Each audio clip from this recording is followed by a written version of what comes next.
futbolni sevish uchun qaysidir jamoaga baribir muxlis bo'lishingiz kerak. Savollar yozib kelganman. Har bir savolni ketma-ketligidan, mavzularni ketma-ketligidan savol bermasimdan javob berib chiqdingiz o'zi. O'shanda ham biz mag'lubiyatga uchragan paytlarimizda shunchaki tan berardikki, Real bugun kuchli ekan. Doron aka Fayziyevga bu keng muhokamalarga sabab bo'lgan. Sizni realist ham degan gap aytgansiz bir. Real bilan Barselona o'ynaganda endi Doron bilan shunchaki tortishardik. Doronga bitta gapim yoqmasdi. Bu Real milliarderlarning farzandlari. Ular hammasi falonchilarning o'g'illari, hamma ham englarini tortib keladi. Yakshanba kuni klassiko. Taxminlar qanaqa, kutilmalar qanaqa? Xohlagancha taxmin qilish mumkin, lekin bu safar eng og'ir taxmin bo'ladi. Hammaga assalomu alaykum. Fanat loyihasi navbatdagi son. Bugun sizni ishontirib ayta olamanki, ko'rsatuvimiz tarixidagi eng zo'r son bo'ladi deb bemalol ayta olaman, chunki bugungi mehmonimiz ajoyib inson. Ustozimiz ham deb aytsak bo'ladi bemalol. Murod aka Rizayev, assalomu alaykum. Assalomu alaykum. Va alaykum assalom. Ustoz, bilamiz siz Barselona muxlisisiz. Bizning anaviy savollarimiz bor. Birinchi ko'rsatuvimiz boshida beradigan. Qachondan beri Barselonaga muxlislik qilasiz va nega aynan Barselonani tanlagansiz? Va aynan birorta sababchi bo'lgan futbolchi bormi? Yo'q, gap ochig'ini aytaman, gap bu yerda biror bir futbolchida emas. Gap bu o'sha jamoani o'yinini go'zalligida. Men o'zi o'sha sobiq ittifoqqa odami bo'lganim uchun o'sha paytlarda biz ko'proq Dinamo Kiyev jamoasiga muxlislik qilardik yoshligimdan agar oladigan bo'lsak. Keyin o'sha sobiq ittifoq terma jamoasiga muxlislik qilardik 1986-yillari. Juda yaxshi eslayman o'sha jahon chempionatidagi bahs 4-3 hisobidagi va eng qiziqarli o'yinlardan biri, eng kayfiyatimizni tushirgan o'yinlardan biri o'sha futbolni ichiga kirib yurgan paytlarimiz. O'zi aslida men hokkeyda boshlaganman, ishqibozlikni. Hokkeyni juda ham sevardik, chunki o'sha Nikolay Ozerovlarning sharhida o'sha Makarov, Larionov, Krutovlarning azart zo'r o'yini bilan kirib kelganmiz va hokkeyni o'yinini birortasini qoldirmaganman yoshlik paytlarimda. Eng katta opam Muqaddas opam bilan birgalikda tomosha qilardik. Ular ham sportga juda ham qiziqardilar. Meni futbolga olib borgan o'sha opam, boshida qatnashganmiz biz ham futbolga, o'sha bolalar va o'smirlar sport maktabiga. Va shu opam hokkeyni ko'rgandan keyin birga qo'shilib kechalari 2-3 gacha kichkina oq qora televizorimiz bo'lardi.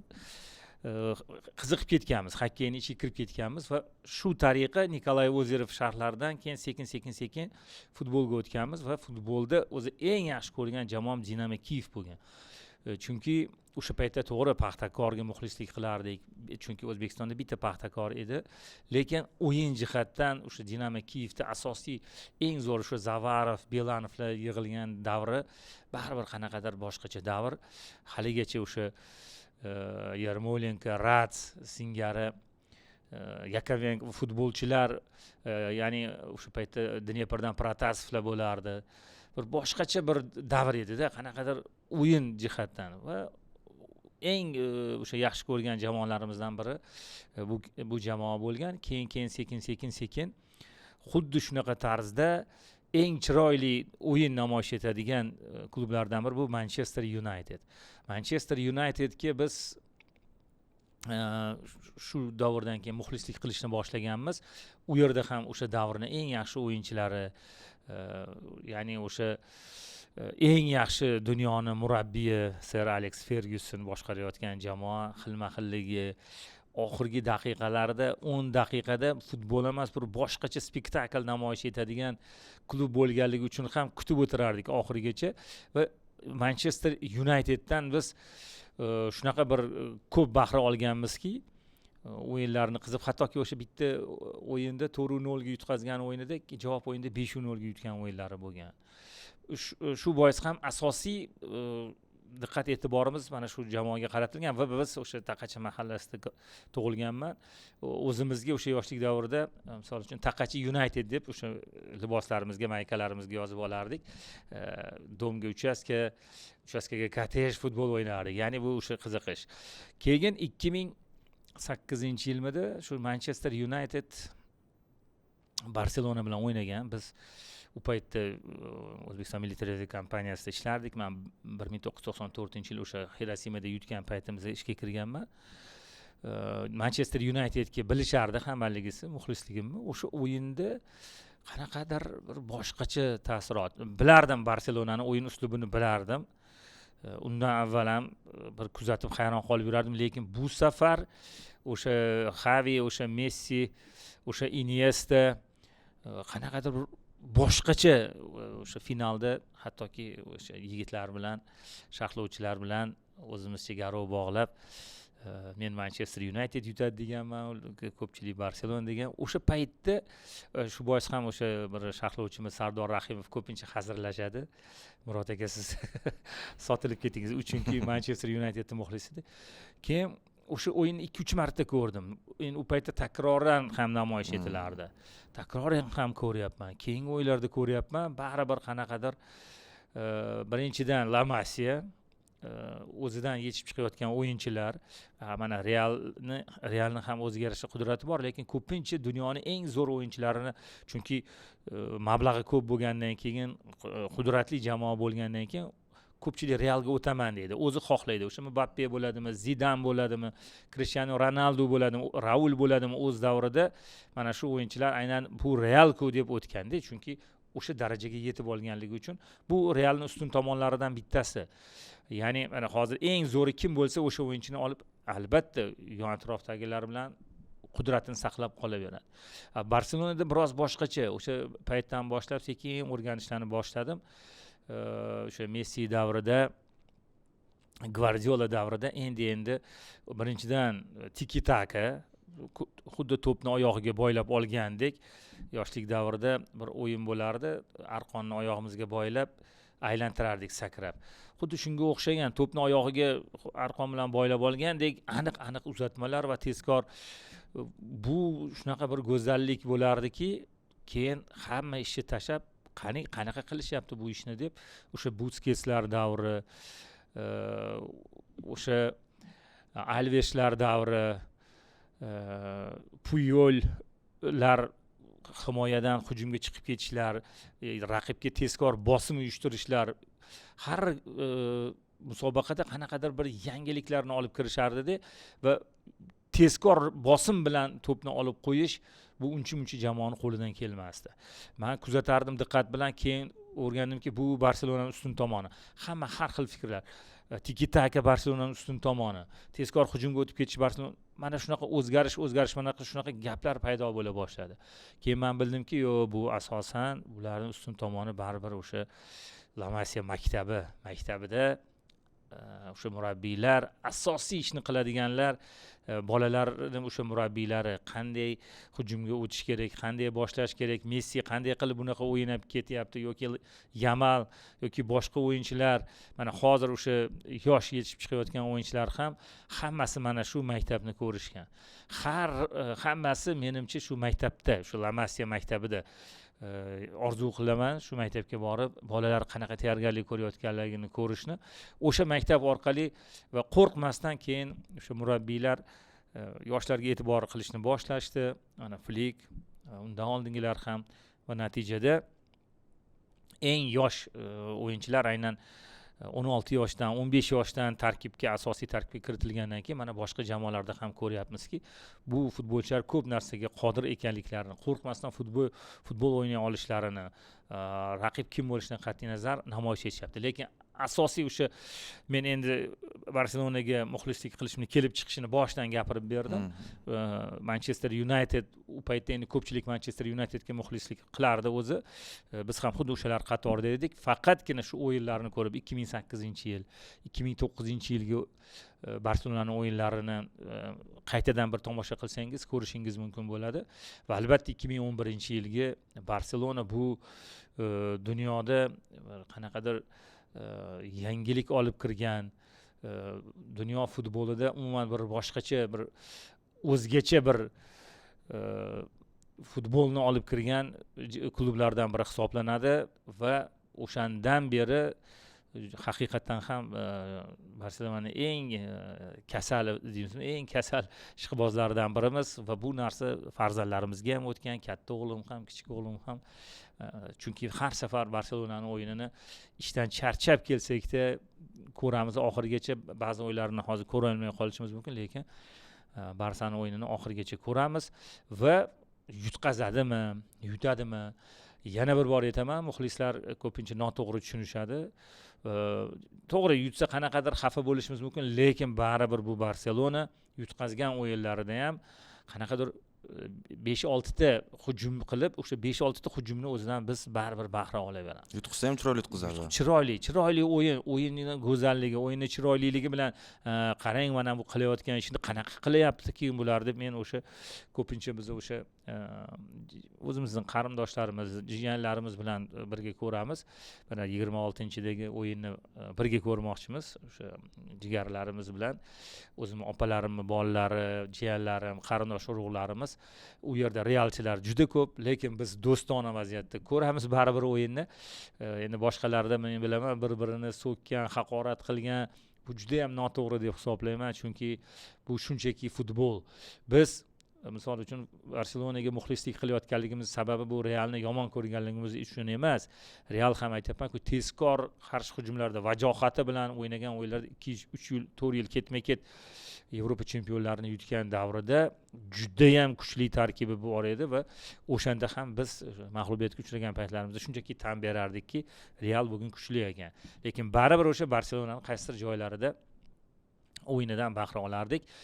Endi hozir futbol qanaqadir bir o'sha sog'lomlik deymizmi, juda ham ko'p jarohatlar bo'lyapti. O'zim ham tushunmayapman, nafaqat Barselonada, boshqa klublarda ham, va bu futbolni rivojiga, o'sha futbolga ta'sirini o'tkazyapti. Biz kutgan o'sha El Clasicolar hozir unchalik ham yuzaga kelmayapti. Bir davrlar umuman boshqacha bo'lardi. Endi to'g'ri, oxirgi El Clasicolarda balki o'sha Barselonaning g'alabasi, hattoki Messi ketgandan keyin ham jamoada yangi o'sha yosh o'yinchilarning paydo bo'lganligi, tezkorlik bilan qarshi hujumlarni uyushtirayotganligi evaziga qo'lga kiritilyapti. O'sha Pedrining mahorati yoki o'sha o'z vaqtida Gavilar yaxshi, Frenkie de Jonglar yaxshi o'yin ko'rsatishdi, lekin hozirgi paytda ko'ryapmiz, o'sha bitta o'yinchining ham bog'liqlik tomoni bor ekan. Bu Barselonada kamchiliklar borligidan dalolat beradi. Inigo Martinez jarohat olgandan so'ng o'yin uslubi sochilib ketyapti, o'zgarib ketyapti. Ya'ni o'sha barqarorlik yo'qolyapti. Himoya chizig'idagi bo'shliqlar oldin ham bo'lgan, lekin hozirgi paytda umuman boshqacha. Shunaqa. Ustoz, men ochiq hayronman, to'g'risi. Men bunaqa bo'lishini kutmagandim. Savollar yozib kelganman. Har bir savolni ketma-ketligidan, mavzularni ketma-ketligidan savol bermasimdan javob berib chiqdingiz o'zi. Albatta havas qilsa arziydi. Siz sport jurnalistlari orasida, sharhlovchilar orasida o'z pozitsiyangizni bildirgan yagona insonsiz. Bu aslida nima sababdan bunaqa bo'lgan? Buni plus tomonlari qanaqa, minus tomonlari haqida shu haqida gapirib bersangiz. O'zi aslini olganda futbol sharhlovchilarini sharhlarini, o'zimni shogirdlarimni, mendan yosh sharhlarini kuzatib kelaman. Har bitta sharhlovchi qaysidir jamoaga muxlis ekanini bilaman va qaysidir joyda o'sha muxlislikni baribir sezdirib qo'yadi. Biz hozir aytishimiz mumkin, nimaga siz ochiq oydin aytasiz? Chunki o'sha Barselonaning o'yinlarini sharhlaganman. Shunaqa chiroyli gollarida men shu emotsiyaga berilganman. Xursand bo'lib, emotsiyaga berilib baqirgan joylarim bo'lgan va shu yerda bilintirib qo'yapsiz. Bir vaqtlari endi 1994-yillari endi o'sha sharhlovchilik kasbini egallab kirib kelayotgan paytimda rahmatli Davlat aka aytardilar, "Sen Toshkentlisan, Murod. Shu Paxtakor o'yinlariga juda ham ehtiyot bo'lgin" derdilar. Lekin Paxtakor aynan o'sha paytda ko'plab chempionlikni qo'lga kiritgan jamoa edi. O'sha Neftchi bilan raqobat qilardi va ko'pincha Paxtakor uchrashuvdagi o'yinlar meni chekimga tushardi va men sharhlagan o'yinlarda Paxtakor yutardi. Sharhlovchi majbur 3-0, 4-0 ga yutgan o'yinlarida chiroyli gollarda emotsiyaga berilishga to'g'ri keladi. Baqirib, xursand bo'lib sharhlagan o'yinlarimizda hammasi sen Paxtakorga muxlislik qilyapsan deb o'ylab qolardi. Keyin men o'zim o'yinimni qayta ko'rardim. Yo'q, bilardimki, chunki ustozlarimiz bizga har doim ham o'rgatgan, oltin o'rtalikni ushlagin deb. Endi bunaqa gollarda emotsiyaga berilmaslik mumkin emas. Bu bizni balkim o'sha paytda aybimiz bo'lganmi? Uni sekin shunchaki gol deb qo'yish mumkin emas edi va shu bois ham ko'pchilik noto'g'ri tushungan. Aslini olganda o'sha 1994-95-yillarda garchi men toshkentlik bo'lsam-da, Paxtakor jamoasiga hech qanaqa o'yinlarda qanaqadir simpatiya ko'rsatmaganman, chunki farqi yo'q edi. Neftchi chempion bo'ladimi, boshqasi. Boshida 1 yil bo'lgan bo'lishi mumkin. O'sha paytda keyin Davlat akam, yo'q sen hozir qaysidir joyda Paxtakorni juda ko'p maqtab yuboryapsan deganlaridan keyin o'sha qog'ozga yozib olib, bu o'z yo'liga. Lekin Barselonani o'yinida birinchidan bu xorij klubi. Bu bizni vatan jamoasi emas. Shu bois ham shunchaki o'yiniga, Barselona o'yiniga men ishqibozlik qilaman va sharhlagan o'yinlarimda hattoki boshida aytib qo'yaman. Agarda Barselona gol ursa, emotsiyaga berilsam hayron qolmanglar. Sharhim boshida shularni eslatib keyin boshlayman. Endi va birinchidan savolingizga keladigan bo'lsak, birinchidan baribir sharhlovchini muxlis biladi. Agar zukko muxlis bo'lsa, diqqat bilan tinglasa, o'sha sharhlovchi qaysi jamoaga muxlis ekanligini bilib qoladi. Ikkinchidan, men o'zimga yashirishni ep ko'rmayman, chunki uni aybi yo'q. Men hech qanaqa o'sha Real jamoasi vakillariga yoki muxlislariga dushman emasman. Men shunchaki Barselonani o'yinini yoqtiraman va zavq olaman va sharhimda ham xuddi shuni bekitmagan holda sharhlab boraveraman va ko'rsatuvlarda ham ochiq oydin aytaman. Lekin yana bitta narsani aytib o'tmoqchiman hozir. Bu oldin hech qayerda gapirmaganman. Buni tushuntirib berishim qiyin bo'ladi. Ko'pgina sharhlovchilar iloji boricha, hozir endi sharhlovchilarning soni ko'p. Men neytralman, men hech qaysi klubga muxlis emasman degan fikrlarni aytishadi. Ochig'ini aytaman, men hayron qolaman. Birinchidan hayron qolaman, xafa bo'laman. Birinchidan qaysidir jamoaga muxlis bo'lmagan sharhlovchi, hech qaysi jamoaga muxlis bo'lmagan sharhlovchini men sharhlovchi deb hisoblamayman. Ochiq oydin aytaman, sharhlovchilar ukalarimiz eshitsa ham, nimaga biz neytralmiz degan taqdirda ham birinchidan ishonmayman. Bunaqa bo'lishi mumkin emas. Futbolni sevish uchun qaysidir jamoaga baribir muxlis bo'lishingiz kerak. Shunchaki siz o'zingizni nutq zaboningizni to'laligi bilan, kuchli yaxshiligi bilan siz bu yerda she'r aytmayapsiz. Kuchli sharhlovchi yo'q. Sharhlovchini yaxshi sharhlovchi bo'lish uchun birinchi navbatda futbolni sevish kerak, o'z kasbini sevish kerak va albatta qaysidir jamoani, farqi yo'q, Dinamo Kiyev bo'ladimi, Spartak Moskva bo'ladimi, o'sha sobiq ittifoq terma jamoasi bo'ladimi? Chunki shundagina sizdan yaxshi sharhlovchi chiqadi. U Barselona bo'ladimi, Real bo'ladimi, Inter, Milan. Chunki siz o'shandagina haqiqiy bir futbolni sevasiz, o'sha jamoani ichiga kirasiz. Ya'ni kasal bo'lishingiz shart deb o'ylayman. Bu mening shaxsiy fikrim. O'shandagina o'sha shaxs futbolni yaxshi ko'rishini, futbolni yaxshi ko'rmagan odam o'zidan o'zi bitta jamoaga shunchaki o'yiniga qoyil qolib tomosha qilish mumkin emas. Aytyapman-ku, men o'sha xokkeyda, o'sha sobiq ittifoq terma jamoasiga shunaqa qattiq muxlislik qilardik. Hali o'sha Makarov, men o'zimda shunaqa juda katta kitob, hamma rasmlarini Sovetskiy sport, futbol, xokkey gazetalaridan olib kesib, qaychida qirqib yopishtirib qo'yganman. Haligacha turadi. Sarg'ayib ketgan, lekin haligacha turadi, o'shalarni yiqqanman. Bu o'sha ishqibozlikdan, bu qiziqishimizdan, maktabga borganimizda ham jismoniy tarbiya o'qituvchimiz birinchi bo'lib bizdan so'rardi, Murod, nima bo'ldi bu o'yinda hisoblan? Biz hammasini aytib berardim. Chunki ertalab birinchi turib qiladigan ishim 4 kilometr, 5 kilometr narida bo'lsa ham velosipedda borib o'sha Sayspechatdan Sovetskiy sport gazetasini yoki futbol xokkey gazetasini olish edi meni birinchi qiladigan ishim. Ertalab o'sha nonushta ham qilmasdan o'sha yoqqa yugurardim. Pomir bilan qanaqa o'ynadi Paxtakor, Dinamo Kiyev qanaqa o'ynadi? U paytda imkoniyat yo'q edi. Hozirdagi saytlar, o'sha Telegram kanallar, unaqa imkoniyatimiz yo'q edi. shunaqa davrda borib bilib sovetskiy sportdan olib hammasini bilib yozib turnir jadvalini qilib keyin maktabga borardik. Aytmoqchi bo'lganim shunaqa qiziqish bo'lish kerak. Ya'ni mayli bildirmasin qaysi jamoaga muxlis ekanligini. Mana oltin o'rtalikni topib sharhlaydiganlar ko'p bizda. Mana misol uchun Davron Fayziyev, Xayrilla Hamidovlar bilmaysiz qaysi jamoaga muxlislik qilishini. Lekin aytmoqchi bo'lganim o'zi aslida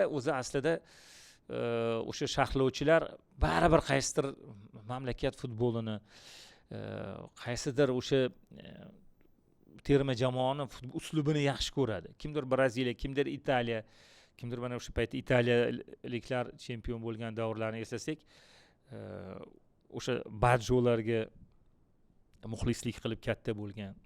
Shu bois ham shularni hammasini inobatga olib bo'lgan suhbatlarda aytamanki, qanaqa qilib iloji yo'q.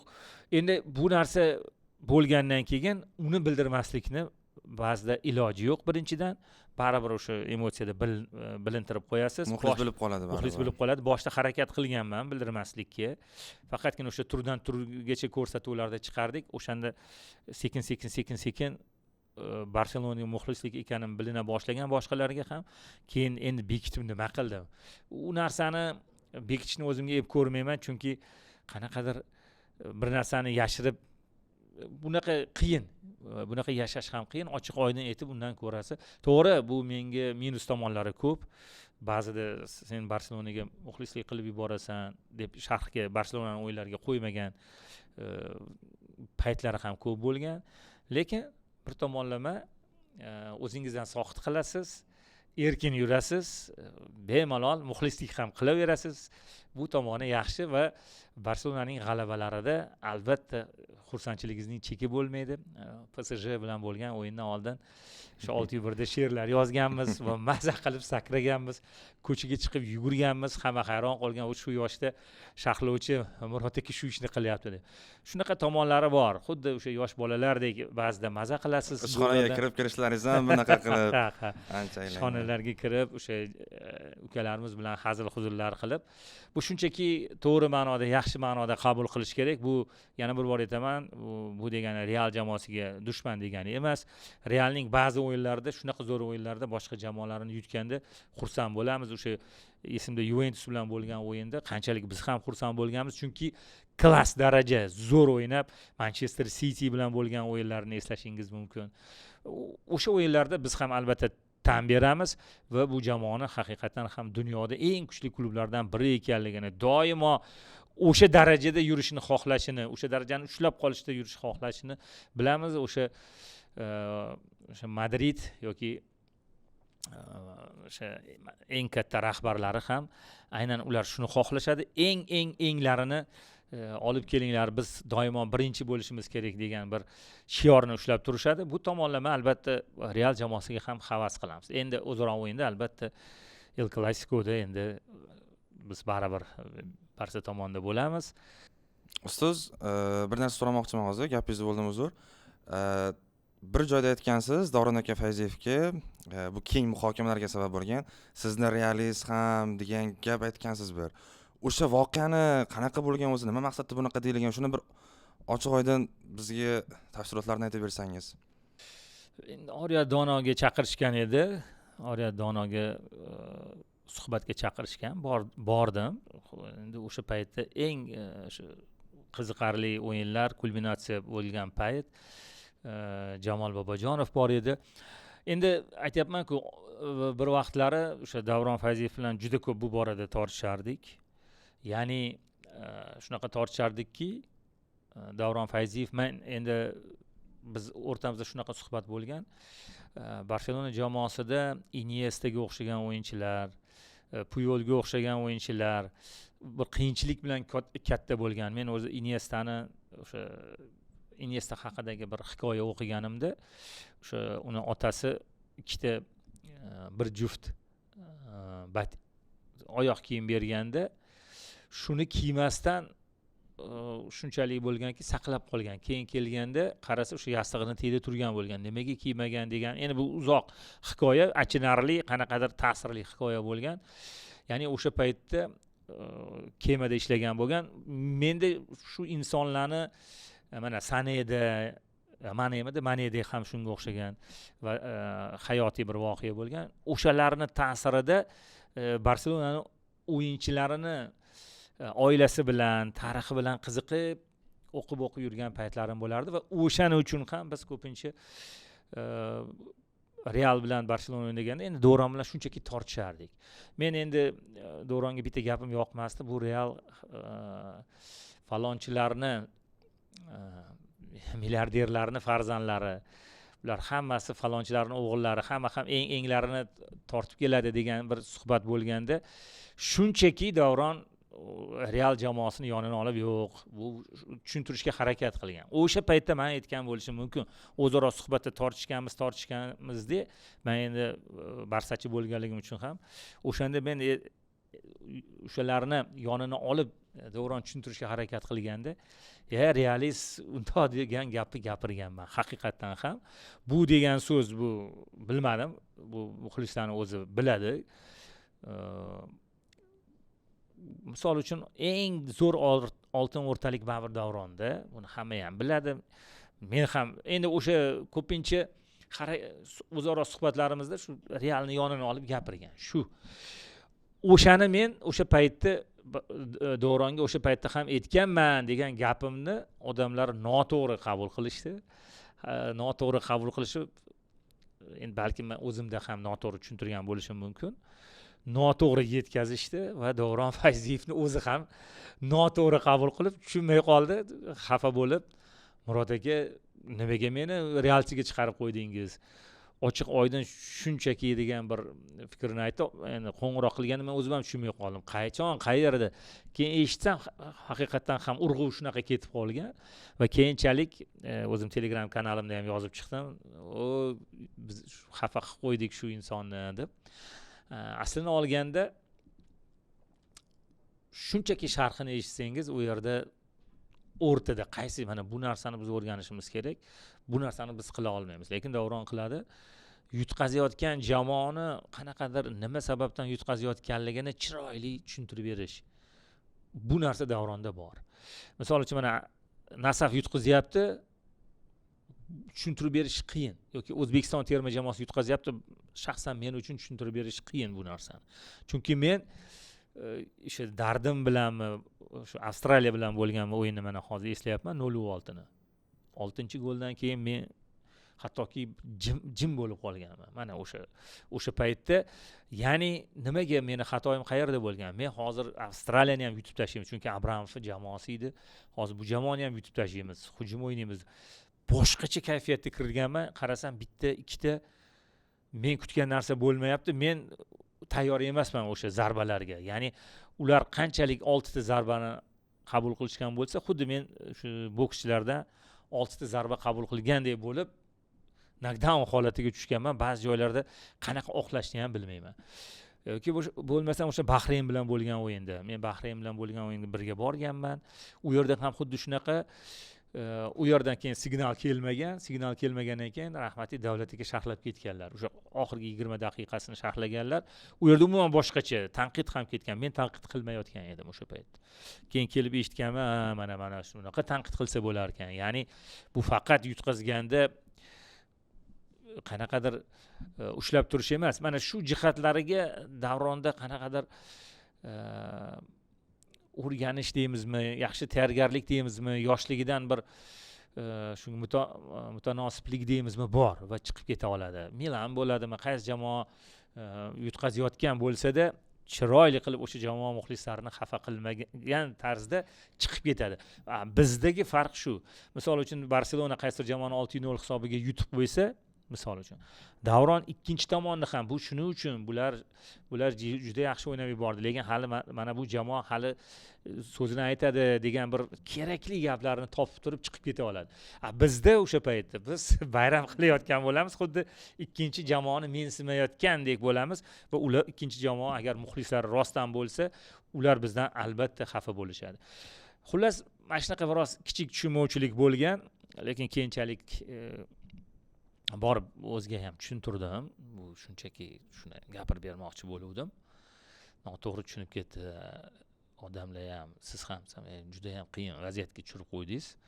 Hozir hammasi yozyapti, boshqa qilyapti degan bir gapni gapirdi. Endi bu sharhlovchi ukalarimiz o'z vaqtida o'sha yangi kelayotgan vaqtlarida qaysidir joylarida imkon qadar biz ham o'rgatganmiz, o'zi ham ko'p gapiradi. U yoshlik davrimda o'sha millionlar o'yin degan ko'rsatuvni qilardingiz deb qaysidir joylarini eslashadi. Birga ko'p ishlaganmiz. Endi bu hammasi baribir shunchaki tasodif degan bo'lardim. Bu yerda hech qanaqa sharhlovchilar o'rtasida bir-biri bilan bir qanaqa tushuntirsam ekan, unaqa narsa yo'q. Tushunmovchilik deymizmi? Hammasi o'z yo'liga tushib ketdi.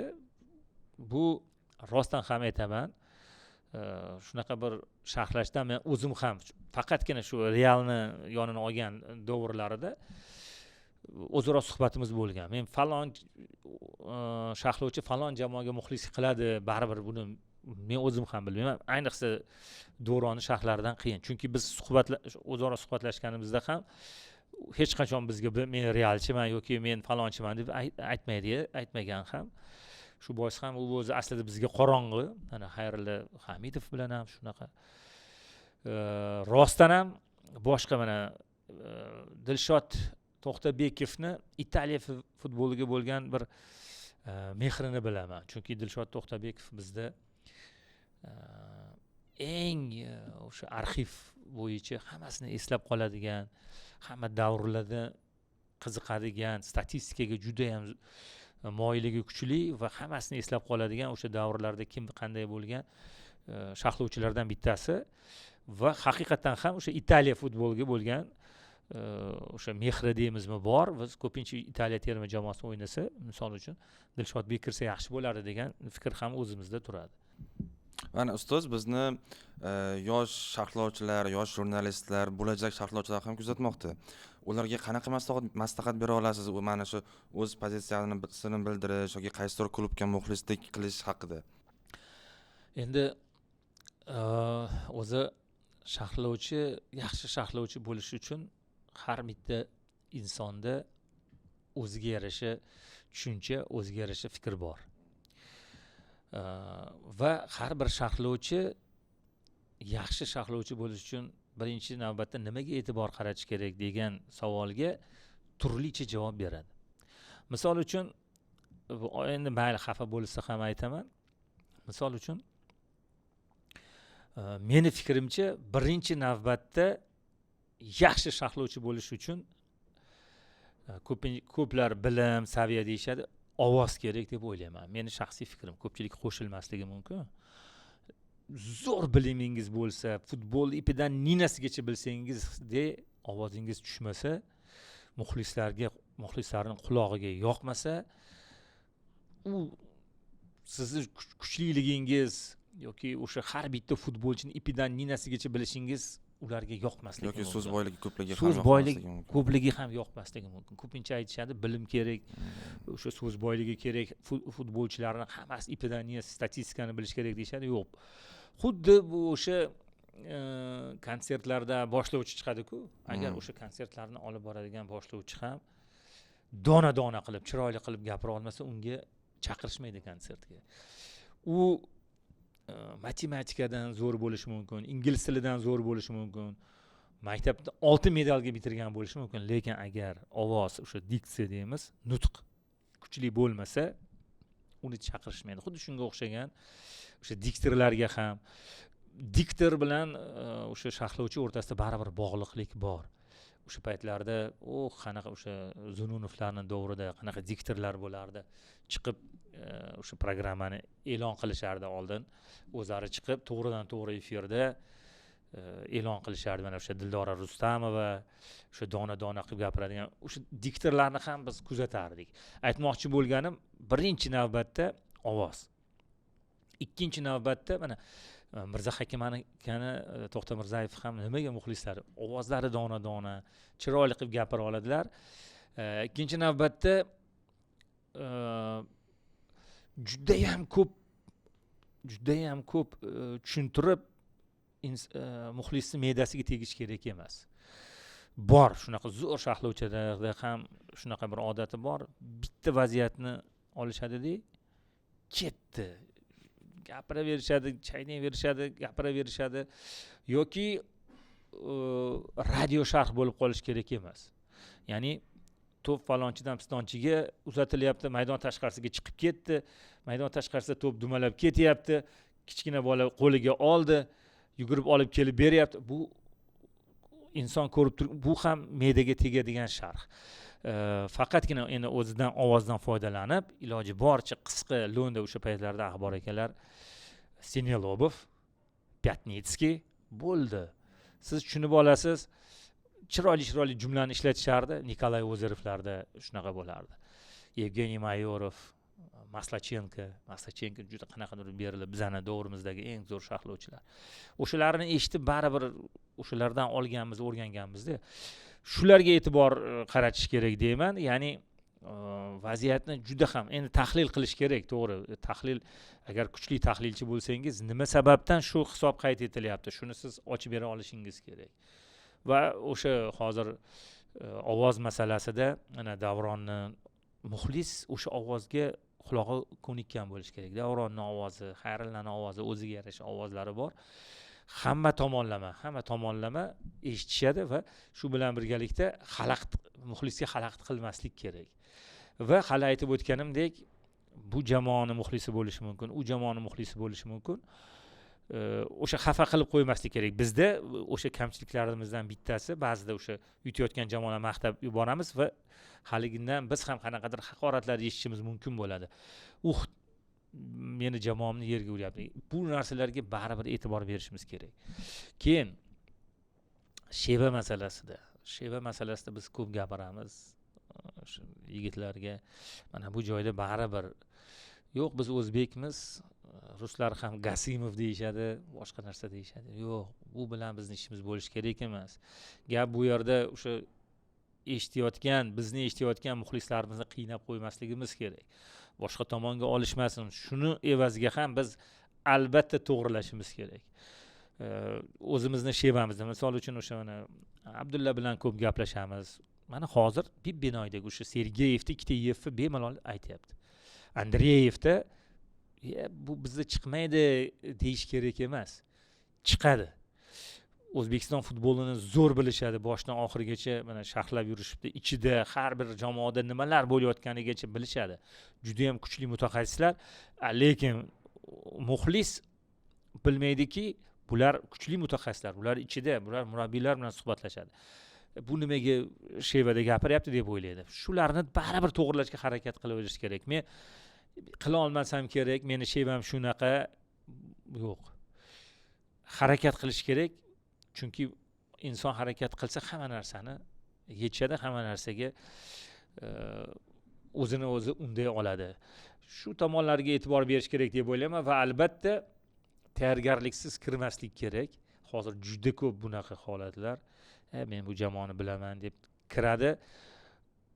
O'zi uchun xuddi sharhini yaxshi sharhlab chiqqandek tuyulaveradi. Chunki u xatosiz gapirdi, gollarni aytib turdi, lekin sharhlovchi kirgandan keyin muxlis maza qila olmadi baribir. Shunchaki vaziyatlarni ko'rdi, bo'ldi. Maza qildirish uchun, muxlisga ta'sir o'tkaza olish uchun yaxshilab tayyorgarlik ko'rish kerak. Birinchidan o'zi qachon o'sha sharhga kirishini bilish kerak. 3 kun, 2 kun oldin bilish kerak. Men shu o'yinni sharhlarkanman deb yaxshilab tayyorgarlik ko'rib, endi ma'lumotlarni ham juda ko'p to'plagani bu ularni hammasini aytish degani emas. O'sha yosh sharhlovchilarda shunaqa kamchilik bor. Juda ko'plab ma'lumotlar to'plab olishadi. Bo'ldi, shu 90 daqiqa ichida shuni aytishim kerak, qolib ketmasin deb. Yo'q. Eng keraklilarini gapirish kerak. Qolganlarini, misol uchun o'sha vaziyatda bitta futbolchi gol urdimi, o'sha haqida ma'lumoti bor. O'sha paytga joyiga keltirib agar aytib ketsa, o'shanda o'zini sharhi ham mazmunli chiqadi. Muxlis ham namuncha bu ma'lumot ko'p aytyapti deb e'tiroz bildirmaydi. Mana shunaqa jihatlariga e'tibor berish kerak. Ya'ni sharhlovchi mikrofon qarshisiga o'tirdimi, hozir muxlisga yoqadigan nimadir aytishim kerak. U ikkala jamoaning muxlisi bor. Undan tashqari ularga yoqadigan qanaqadir yaxshi gaplarni yoki bir chiroyli bir so'zlarni, iboralarni, qochirimlarni topishim kerak. Mana xayrilla gapirib turadi-ku, kesatuvchi bir gaplari bor, kuldirishga harakat qiladi. O'shaning uchun ham muxlislar harakat qilishadi. O'sha Kote Maxaradzeda shunaqa odati bor edi.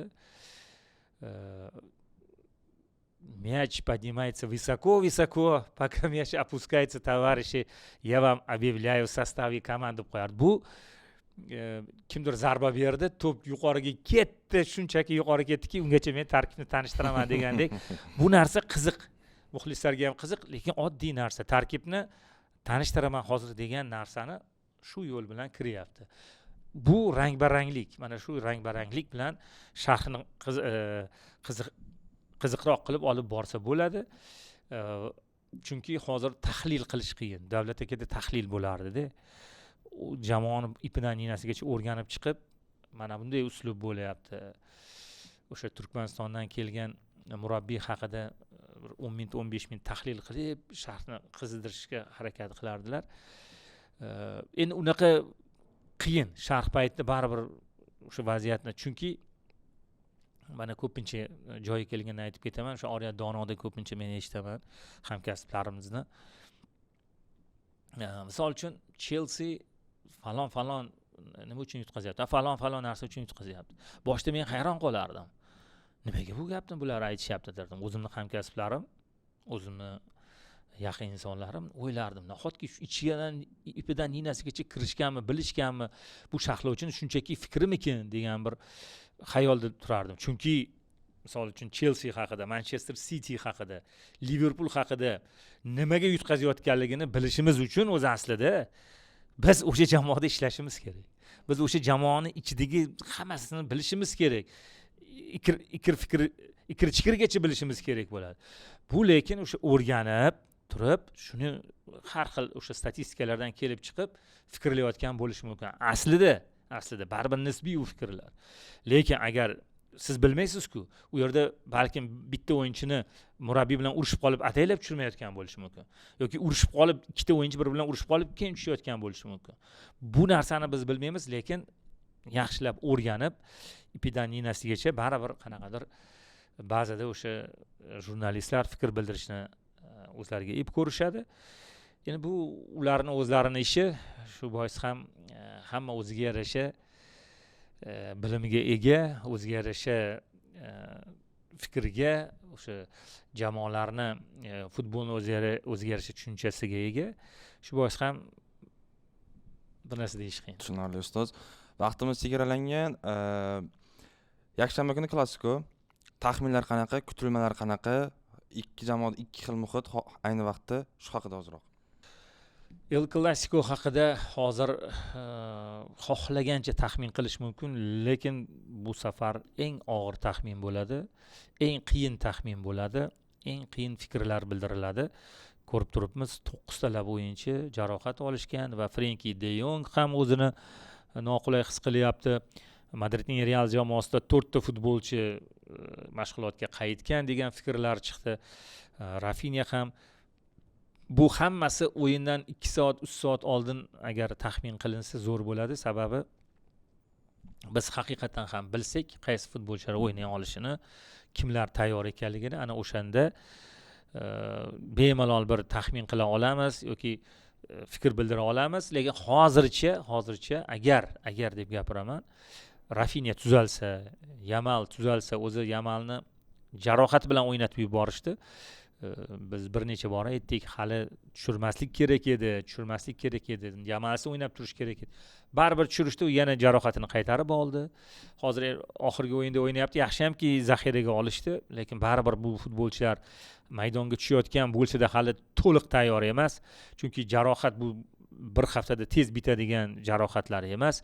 Shunchaki jarohat bilan o'ynash ham qiyin. Shu bois ham hozircha endi o'tgan yili ko'rdik, ketma-ket Barselonaning ustunligida o'tdi. Hozircha mana shu tarkib bilan agar o'yin davom ettiriladigan bo'lsa, Real Madridda ustunlik bo'lishi mumkin. Biroz ustunlik bo'lishi mumkin, lekin men o'zim durangni taxmin qilib turibman. To'g'ri, hozir Realda mana bu Juventus ustidan qozonilgan g'alaba, jamoadagi o'sha muhit yaxshiroq, chunki o'sha Bellingemlar, boshqalar, Mbappe mana ketma-ket gol uryapti va Barselonani himoya chizig'idagi kamchiliklarini ko'rib turishibdi. Ruhiy va jamoaviy ustunlik Real jamoasi tomonida, lekin Barselonadan har bitta o'yinda agar o'sha jarohatlaridan forig' bo'lsa, yaxshi o'yin kutsa bo'ladi. Shu bois ham men durangni taxmin qilgan bo'lardim.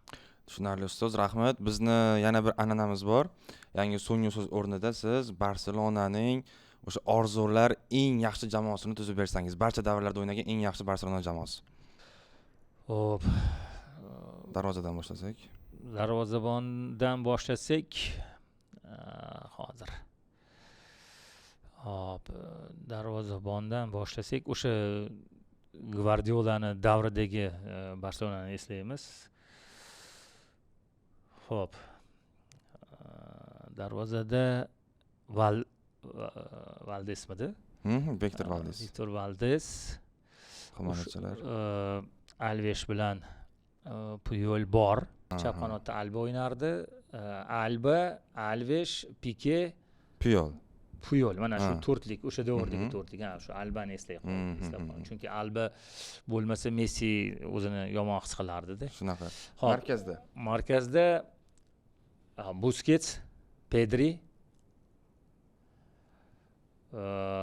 Endi chap tomonda Neymar aytaylik. Hamma yillikini xohlagan yil. Chap tomonda Neymar. Hujumda o'ng tomonda Yamal, hujumda Messi. Hop, shunda yana bitta o'yinchi qolib ketdimi? Shunaqa. Hop, yana bitta o'yinchi kimni qo'ysak bo'ladi? Suarez qo'ya qolamiz. Hozir biroz o'sha himoyada yanglishib ketdik, chunki bitta himoyachini o'zim eslay olmadim. Menimcha Albani albatta esdan chiqarish o'zi mumkin emas, chunki Barselona futbolida juda katta iz qoldirgan o'yinchilardan biri va futbol bilan xayrlashyapti yaqin orada va uni albatta yaxshi kuzatishimiz kerak. Tushunarli. Katta rahmat ustoz. Taklifimiz rad qilmay kelganingiz uchun katta rahmat. Siz bilan Fanat loyihasi 12-son, men Mr. Tog'ayev hamda ustozimiz, ustoz sharhlovchi Murod aka Rizayev bo'ldi. El Clasico oldidan taxminlaringizni yozing, ko'rsatuv haqida fikrlaringizni yozing, like bosing, tanishlaringiz bilan ulashing. Keyingi sonda ko'rishguncha salomat bo'ling.